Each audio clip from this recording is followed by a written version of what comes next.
todas dentro dele em forma de cascata.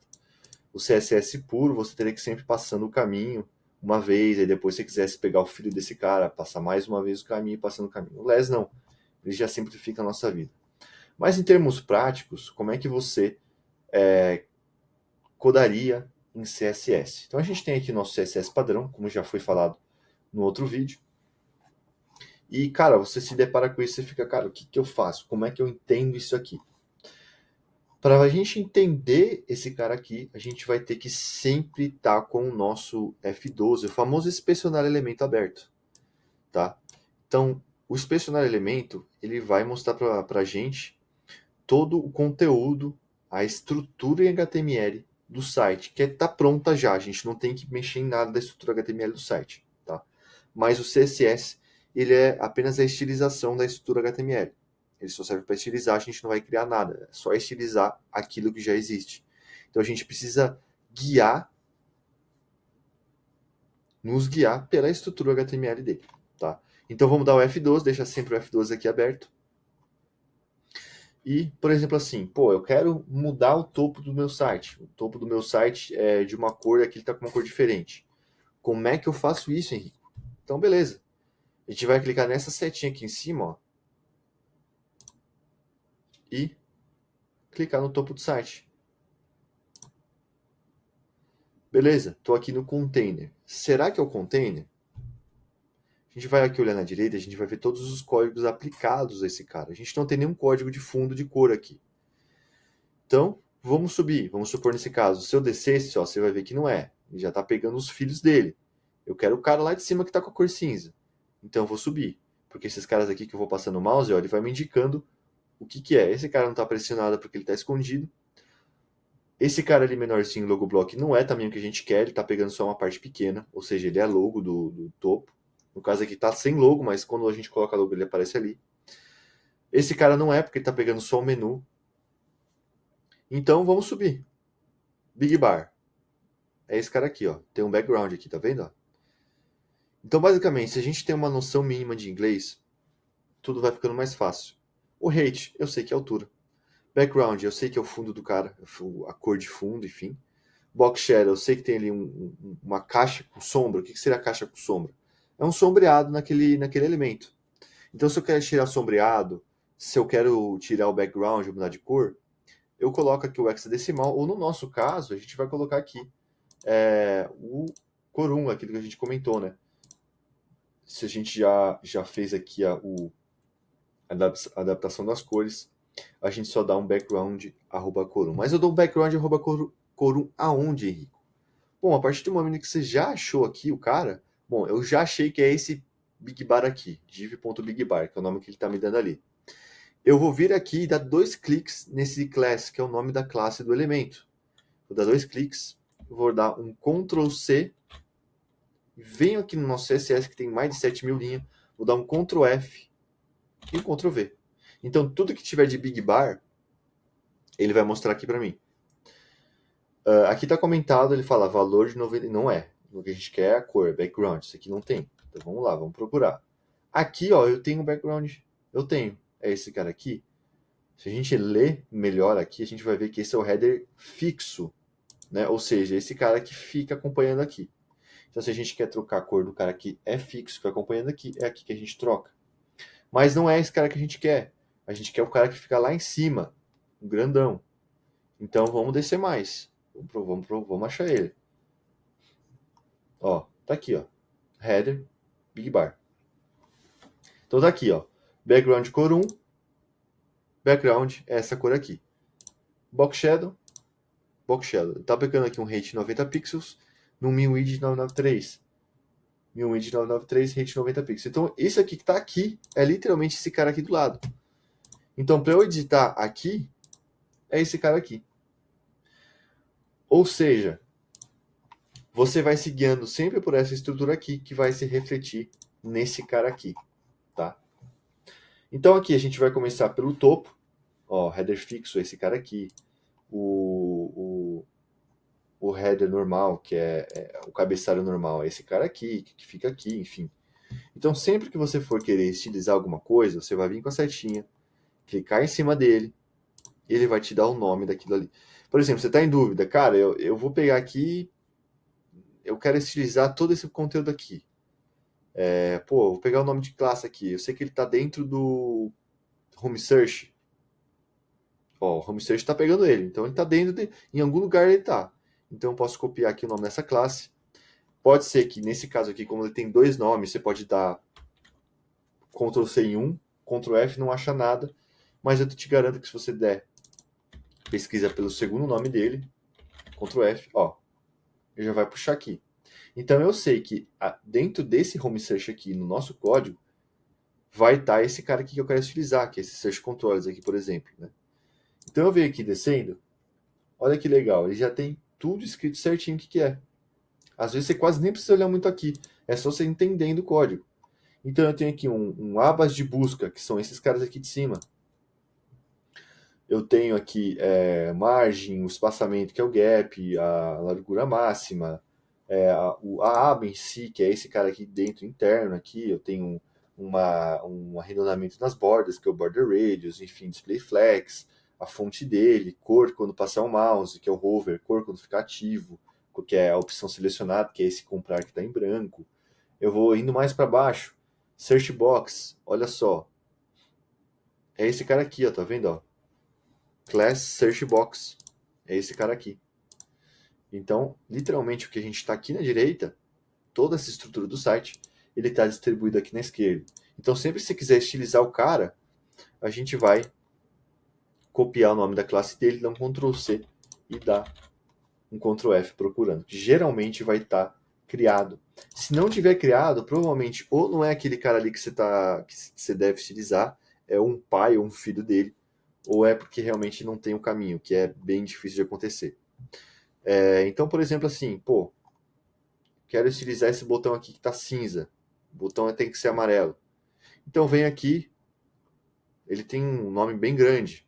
Pô, Henrique, como é que eu vou fazer o nome dele? Tem uma classe muito grande. Então, pega o pai dele. O pai dele é esse Search Controllers. Vem aqui, mais uma vez, Ctrl C, nome da classe dele, Ctrl F, Ctrl V. Ele já me joga aqui. Então, se você sabe que o pai dele é Search Controller, você sabe que ele está aqui dentro. Que lembra que é em cascata. Então, quanto mais os filhos dele vão estar dentro dele. Né? Nunca vai estar em cima e nem do lado, é sempre dentro. Em forma de cascata. Cascata, você vai vendo que ele vai indo para a direita. Então, ele está aqui dentro. Pré-fields, não é. O pré-fields é irmão do button. Tá vendo que eles estão os dois são filhos dos search controllers, porém o button não está dentro do pré-fields, ele está dentro dos search controllers. Então eles são irmãos. Então eu sei que dentro do pré-fields ele não pode estar, então eu já ignoro. Tudo que está dentro do pré-fields eu sei que ignoro. Ó, tá aqui, ó. Botão de buscar.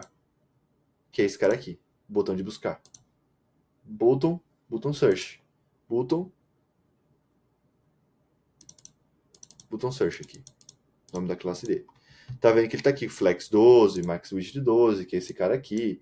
Enfim, tudo que tá pegando aqui, nesse index aqui, é o nosso CSS, tá? Sempre quando for index aqui, 1341 ou algo nesse estilo, é porque tem alguma edição nossa. Se for, por exemplo, azul ou default, então é porque é do raiz. Então aí provavelmente não vai ter aqui no Ctrl F, né? Tu vai ter que criar, ou é porque realmente tem alguma outra div ali que é a que está criada aqui, então você não está procurando, não está pesquisando pelo cara certo. Mas a boa notícia é que o nosso método de trabalho sempre vai ser assim. Sempre vai ser você pesquisando aqui a div, editando por aqui, porque você também pode editar por aqui, aqui no Element Style aqui em cima, eu posso testar o código que eu quero, então se eu quiser dar um background red aqui, eu consigo, eu digitei errado aqui, mas depois que não foi, eu consigo, ó, posso editar por aqui, então eu posso fazer toda a minha edição aqui no Element Style e literalmente dar um Ctrl C, vir aqui nesse cara e dar o Ctrl V. Né? Aqui eu copiei errado, mas ele funcionaria do mesmo jeito. Então, esse método que a gente faz de trabalho aqui é um método repetitivo. Então, sempre vai ser igual. O desafio do CSS é você realmente usar, fazer aquela lógica de um melhor jeito possível, de uma maneira mais simples possível. Então, às vezes, tem vários métodos de você fazer uma determinada coisa, e com o tempo você vai desenvolvendo a melhor maneira de fazer aquilo de uma maneira mais fácil, que bugue menos, que quebre menos, ou que não quebre, nem bugue, que é o ideal, né? E com menos linhas de código. Quanto menos linhas tiver, mais enxuto tiver o código, melhor. Mas o método sempre vai ser esse, né? Então, mais uma vez, todo esse nosso CSS aqui, ele é reflexo desse cara aqui na direita, tá? Se a gente reduzir tudo aqui, ó, a gente vai ver que tem o body, tem o header, box banner topo search, que é o banner, pré-content, que é todo o conteúdo do site, o footer, né, que é esse cara aqui embaixo, e o copyright, que é essa barrinha lá de baixo. Então tudo está disposto exatamente como está também aqui, ó. Se a gente for lá embaixo, tá o copyright, que a gente colocou esse cara aqui, a gente colocou de teste no outro, mas eu vou tirar aqui. Ele vem assim, o copyright lá embaixo. Então é bom a gente sempre seguir essa ordem. Então, por exemplo, se você está fazendo uma edição no banner, o ideal, não é uma regra, né? Mas é ideal você colocar mais ou menos perto lá do banner. Se você jogar aqui embaixo, não é que está errado, mas assim, vai ficar um pouco confuso na hora de você fazer a leitura desse código. Se outra pessoa for pegar para ver, para fazer algum ajuste futuro, enfim. Então é bom a gente sempre seguir mais ou menos a posição que aquele elemento está. Se o elemento está lá em cima, eu vou pesquisar, vou deixar lá em cima. Se ele está mais no meio, ele vai estar realmente mais aqui, mais no meio do site, enfim. E uma coisa, uma dica de ouro, que é, cara, poxa, eu estou procurando para editar, pô, esse widget aqui, esse widget, por exemplo, aqui de busca de imóveis. Eu quero editar ele, porque no layout eu tenho ele, eu preciso editar ele, mas eu quero editar ele para que pegue essa utilização para todos os lugares do site. Não é passar o Insta Home aqui, não. Eu não quero que seja específico, eu quero que seja edição para todos os sites. Que no caso desse, que seria no nosso caso, pegar o nosso layout aqui, esse imóvel aqui, esses imóveis. Esses imóveis não vão ficar só aqui na home. Todos os lugares que tem de colocar imóvel, todas as páginas, ele vai pegar essa estilização. Então você tem que estilizar no raiz. E esses códigos raiz eles estão criados no nosso CSS padrão. E a maneira de você pegar ele, de você procurar ele, ou caso não tenha, você criar uma nova, é sempre pegando pelo nome. Tá vendo? O widget name, tanto o widget name como aqui no widget block, esse em nome maiúsculo, é como se fosse o nome do widget.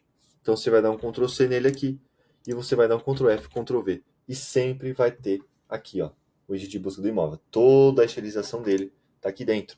Você não tem que ficar criando, se matando para procurar. A gente já padronizou dessa maneira. Então, qualquer widget que você quiser estilizar, eu vou pegar aqui, por exemplo, aqui, o widget compartilhar. Vim aqui em Shareline, ó, tá aqui, Shareline. Qualquer widget que a gente tiver, talvez com exceção dos imóveis, que a gente vai pesquisar pelo modo dele, por exemplo, modo grade. Ó, puxou aqui, ó, modo grade. Que é a utilização dos imóveis do modo grade, tá? A maioria dos widgets, praticamente todos eles, a gente vai utilizar por esse método. Vim aqui no widget name dele, clicar com a setinha aqui em cima, vir com a setinha em qualquer lugar dele, só para a gente deixar ele aberto aqui a estrutura dele. Pesquisar o widget name, Ctrl C, vem aqui no CSS, Ctrl F, Ctrl V, tá aqui toda a estilização que a gente tem nele. E mais uma vez, ó, toda essa estrutura aqui, imóvel search, form, row, é exatamente a mesma que está aqui. Se a gente abrir aqui, ó, form, row, search field, que é o form group, que é esse cara que está aqui, ó, form group, você vai ver que tem esse, por exemplo, esse widget calc aqui, ó. A gente vê aqui, ó, tem, ó, widget calc. Então é isso. Tudo que a gente for estilizando, a gente vai colocando aqui. Né? Então, por exemplo, nesse form group, se eu quiser trocar a cor de fundo, eu quero dar um famoso background red aqui, eu posso tanto copiar desse cara que eu fiz, como vir aqui na div dar um background red. Pronto. Quando eu salvar aqui, ele já vai puxar lá no nosso site. Tem vários sites que a gente pode estar usando, né, que tem lá no nosso Notion, que mostram dicas de CSS, coisas básicas de CSS. Mas muita coisa que ajuda a gente é já o que já está criado, né? Então, se eu só quero mudar a cor de alguma coisa, Não preciso me quebrar minha cabeça, só ver aqui o que já está criado, por exemplo, aqui ó, o background já tem. Se eu clicar aqui no quadradinho, a gente vai conseguir mudar a cor, ele vai até gerar um hexadecimal, ó. Ele já muda a cor aqui, tá vendo? Da borda também, enfim. Então eu já sei que aqui eu vou usar background para trocar o fundo. Mas a lógica das coisas sempre vão seguir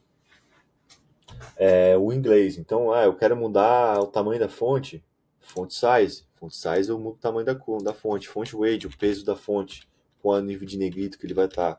Color, que é a cor. Então, assim, é muito simples a gente entender o CSS.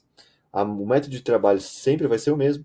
O que vai de te tornar um bom desenvolvedor em CSS é você realmente conhecer os códigos e sempre usar aquela combinação de código que vai trazer o mesmo resultado, ou um resultado até melhor, usando o mínimo de linhas possíveis e sempre deixando de uma maneira mais fácil de ler, né? E que não quebre nem nada, né? Então é basicamente isso.